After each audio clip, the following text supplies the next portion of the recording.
Hello students, good morning to all of you. स्वागत है आप सभी का एक बार फिर हिस्ट्री क्लासेस में fourth class 12। Dear students, we are doing the 6th chapter of our syllabus Bhakti Sufi traditions means changes in religious beliefs and devotional text. कि इस समय पे ये जो भक्ति सूफी ट्रेडिशंस थे, किस तरह से इन क्या क्या हम इस चैप्टर में देख पड़ेंगे कि धार्मिक विश्वासों में किस तरह से बदलाव आ रहा था और किस तरह के इनके श्रद्धा ग्रंथ थे। ठीक है, टाइम पीरियड क्या है इस चैप्टर का? 8 से लेकर के 18 सेंचुरी तक का। तो चलते हैं, इंट्रोडक्शन वीडियो मैं आपकी पहले बना चुकी हूँ, शुरू करते हैं। The integration of cults, the integration of cults में कि किस तरह से पूजा प्रणालियाँ जो थी इस समय, जो प्राचीन थी, उनमें क्या हो रहा था, उनमें चेंजमेंट आ रहा था। किस तरह का चेंजेस आ रहा था कि कुछ हिस्टोरियंस कहते हैं उनके अकॉर्डिंग इस समय में टू टाइप्स ऑफ प्रोसेस यहाँ पे क्या थे, प्रचलन में थे, ट्रेडिशन में थे। एक प्रक्रिया कौन सी थी बेटा इसमें? जैसे ब्राह्मणी विचारधारा की थी, जिसका जो प्रचार प्रसार था, जो प्रोपगेट हो रही थी पूरी तरह से, पौराणिक जो ग्रंथ थे उनका कंपोजिशन, उनका प्रिजर्वेशन, ये सारी चीज़ें। ये जो टेक्स्ट है इनका कंपोजिशन बहुत ही एक सिंपल संस्कृत छंदों में किया गया था। और इस तरह से इनको क्या किया गया था कि इन जो स्त्रियां थी उस समय की, शूद्रों द्वारा भी इनको पढ़ा जा सकता था, जिन्हें वैदिक विद्या से दूर, शूद्र स्त्रियां या शूद्र व्यक्ति जिनको अभी तक वैदिक विद्या से दूर रखा गया था, वो भी क्या कर सकते थे, इनको पढ़ सकते थे। तो पहली प्रक्रिया कौन सी थी बेटा हमारी इसमें? ब्राह्मणिकल टेक्स्ट की थी पहली, इंटीग्रेशन ऑफ कल्ट्स में। दूसरी जो एक प्रोसीजर था वो कौन सा प्रोसीजर था हमारा कि उसी समय पे क्या हो रहा था, दूसरी प्रक्रिया थी जिसमें स्त्रियां, शूद्र और दूसरे जो सोशल वर्क क्लासेस थे उनके बिलीव्स, उनकी ट्रेडिशंस, उनकी कल्चर्स को ब्राह्मणों ने क्या कर लिया था, धीरे धीरे एक्सेप्टेंस देना शुरू कर दिया था। और एक्सेप्टेंस देते हुए एक नया रूप वहाँ पे प्रदान कर दिया था। रियल में जो समाजशास्त्री थे, सोशलिस्ट थे, उन्होंने क्या कहा कि इसको एक विश्वास दिया कि पूरी जो कॉन्टिनेंट, सब कॉन्टिनेंट था, इसमें बहुत सारे इस समय धार्मिक विचारधाराएं यानी रीजनल, यहाँ पे क्या हो रही थी, आइडियोलॉजीज़ सक्सेसफुली चल रही थी। और ये जो नई आइडियोलॉजी एक आई थी जिसे महान और लघु परंपरा के नाम से डिस्क्राइब करते हैं। किस नाम से? जैसे बहुत सारे सोशलिस्ट जो हैं वो डिस्क्राइब करते हैं इसको एज ग्रेट सैंक्रेटिक पौराणिक traditions and little traditions through out the land. Okay, तो महान और लघु परंपरा, जिसमें इम्पॉर्टेंट नेम है समाजशास्त्री रॉबर्ट रैडक्लिफ का। इन्होंने क्या बताया कि इन्होंने कहा कि इस समय का जो कृषक समाज था, उनके जो ट्रेडिशनल बिलीव्स थे उनको ये यहाँ पे उनको एक्सप्लेन करते हैं। और इन्होंने देखा कि जो कृषक समाज के लोग थे ये किसी तरह के कर्मकांडों और पद्धतियों का, किसी तरह का एक प्रोसीजर को फॉलो नहीं करते थे।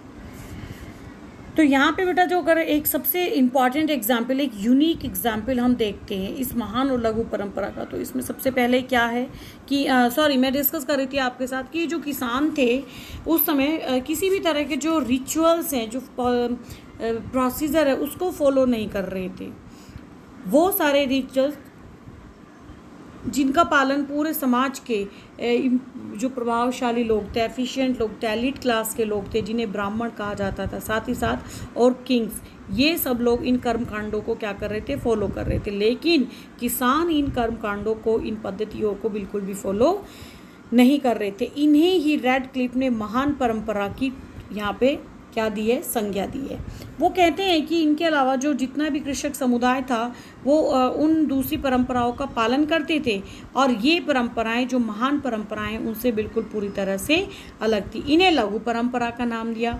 मतलब जो कर्मकांड, जो ब्राह्मणों के कर्मकांड थे, उनको रैडक्लिफ ने महान परंपरा, और जो किसान जिस परंपरा को फॉलो करते थे, रैडक्लिफ ने उनको लघु परंपरा का नाम दिया। बेटा 1 मार्क में आपसे यहाँ से क्वेश्चन पूछा जाता है कि महान और लघु परंपरा का नाम कौन से समाजशास्त्री ने दिया। इन शॉर्ट पूछ लेता है, वेरी इन बिटवीन पूछ लिया जाता है। तो नाम आपको ध्यान रखना है। The name of that socialist लॉजिस्ट क्या था? Robert Radcliffe. ठीक है, बात करते हैं अगर ये जो इंटीग्रेशन होता है, ये पूजा प्रणालियों का जो समन्वय होता है, इसका सबसे इम्पॉर्टेंट एग्जाम्पल क्या है? इसका सबसे इम्पॉर्टेंट एग्जाम्पल हमें देखने को मिलता है, आप पिक्चर में देख सकते हैं। देखिए यहाँ पे क्या दिखाया गया है कि ये एक आकृति है, ये एक चित्र है। इसमें राइट हैंड साइड पे कौन है? भगवान जगन्नाथ हैं, जो अपनी बहन सुभद्रा, सुभद्रा कहाँ दिखाई गई है? देखो बीच में दिखाई गई है कि बहन सुभद्रा और भाई बलराम। लेफ्ट में कौन है? भाई बलराम है। इनके साथ में क्या है? यहाँ पे क्या हो रहा है कि ये हमें उदाहरण पुरी यानी उड़ीसा से मिलता है। 12th सेंचुरी तक देखते देखते पता चलने लगता है, ये हमें समझ में आता है कि जो यहाँ का इम्पॉर्टेंट देवता था, मुख्य देवता था, वो जगन्नाथ। जगन्नाथ का लिटरल मीनिंग क्या है? जगन्नाथ का लिटरल मीनिंग है जगत प्लस नाथ, यानी पूरे जगत का जो नाथ है, जो स्वामी है। ये विष्णु के एक क्या था? एक स्वरूप था, एक प्रतिरूप था विष्णु का। इस विष्णु के प्रतिरूप में इसको प्रस्तुत यहाँ पे पेश किया गया। अभी मैंने आपको बताया कि जगन्नाथ से अभिप्राय क्या था कि संपूर्ण विश्व का स्वामी। जैसे जो टेम्पल्स हैं वहाँ पे अभी भी हमें जगन्नाथ की मूर्ति, उनकी बहन सुभद्रा और उनके जो भाई बलराम हैं उनके साथ दर्शाई जाती है। विष्णु का जो ये रूप है वो पूरे देश में जितने भी डिफरेंट रूप हैं उनसे एकदम बिल्कुल अलग था। यानी एक नई तरह का ट्रेडिशन यहाँ पे क्या हो रहा था? नया तरह का एक ट्रेडिशन, जो पूजा कल्ट है, जो एक इंटीग्रेशन ऑफ ये पूजा प्रणाली का है, इसको हमें देखने को मिलता है। इस तरह का जो इंटीग्रेशन है, इससे हमें एक देवी संप्रदाय से भी हमें देखने को मिलता है।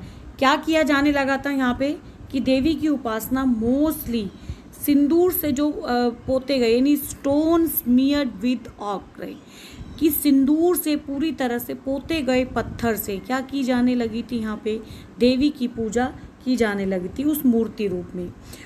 एक स्पेशल बात और है इस समय की कि इसी समय में विष्णु की पत्नी जैसे लक्ष्मी जी को कंसिडर किया जाने लगा था, जो हम आज भी मानते हैं। विष्णु की पत्नी लक्ष्मी को माना जाने लगा, शिव की पत्नी पार्वती और बौद्ध देवी यानी मारीची की पूजा का जो होता है, बहुत ही ज़्यादा ट्रेडिशन यहाँ पे बढ़ता चला जा रहा था। तो इनिशियली क्या देखा हमने कि जो जितनी भी पूजा प्रणाली थी उनका इंटीग्रेशन होता चला जा रहा था। एक तरफ थी ब्राह्मणीय पूजा पद्धति, दूसरी तरफ लघु पूजा पद्धति थी। साथ ही साथ हम इस समय में देखने को मिलते हैं कि यूनिक एग्जाम्पल देखने को मिलता है कि जो 12th सेंचुरी में कि जगन्नाथ जो थे भगवान विष्णु के एक स्वरूप के रूप में उनको प्रस्तुत किया जाने लगा, और पूरे देश में जो उनका स्वरूप था अभी तक, उस स्वरूप से बिल्कुल अलग स्वरूप में वो बहन सुभद्रा और भैया बड़े भाई अपने बड़े भाई बलराम के साथ हमें देखने को यहाँ पे मिलते हैं। साथ ही साथ एक तीसरा इम्पॉर्टेंट फीचर क्या था इस समय इंटीग्रेशन ऑफ कल्ट्स का, कि यहाँ पे विष्णु की पत्नी यानी देवीवाद, देवी संप्रदाय का भी उल्लेख यहाँ पे हमें देखने को मिलता है। लोग यहाँ पे काफ़ी पूजा करने लगे थे विष्णु की पत्नी लक्ष्मी जी की, शिव की पत्नी पार्वती, बौद्ध देवी मारीची, इनकी पूजा का जो होता बहुत ज़्यादा प्रचलन इस समय रहा। So dear students, today in this lecture I have discussed with you the integration of cults, and in next lecture I will discuss with you the differences and conflicts कि क्या क्या differences थे और क्या क्या conflicts थे इन पूजा प्रणाली में। So till then keep happy yourself. Thank you.